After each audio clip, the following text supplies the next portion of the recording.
भारत सरकार ने दिल्ली जिमखाना क्लब को ज़मीन खाली करने का आदेश दे दिया है।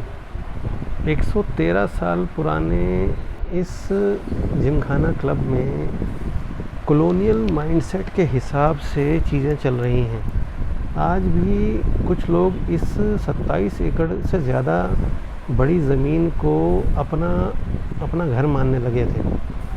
ये स्ट्रेटजिकली ऐसी जगह पर है जो डिफेंस और पब्लिक के कार्यों के लिए बहुत ज़रूरी है, लेकिन क्योंकि ये ट्रेंड चला आ रहा है कि जो ज़मीन जिसको मिल गई वो उसको छोड़ने को राज़ी ही नहीं है। इसके तहत ये ज़मीन पर पता नहीं कितने सालों से सिर्फ 5000 लोगों का कब्ज़ा है। वही यहाँ आते हैं, वही यहाँ एंजॉय करते हैं, वही लोग यहाँ के मेंबर हैं, कोई और मेंबर बन भी नहीं सकता।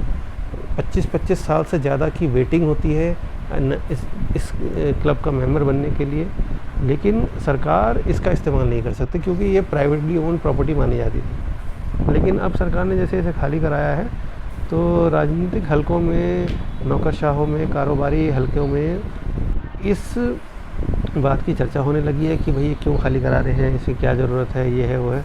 लेकिन इसको खाली कराना बहुत ज़रूरी था, इसीलिए खाली कराया जा रहा है।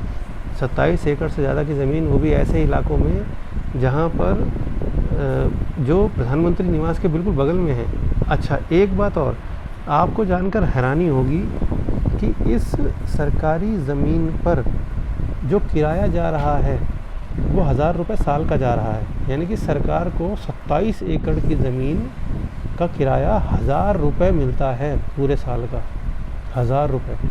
और जबकि इस ज़मीन का किराया अगर एक्चुअली में देखा जाए तो 1000 करोड़ रुपए साल का भी कम है, क्योंकि एक तो इतनी बड़ी ज़मीन है और स्ट्रेटजिकली ऐसी जगह पोजीशन्ड है जो एक बहुत ही इम्पोर्टेंट जगह है। भारत की सबसे प्रतिष्ठित जगहों में से एक प्रधानमंत्री निवास के बगल में ये ज़मीन है और इसका किराया केवल 1000 रुपये साल का।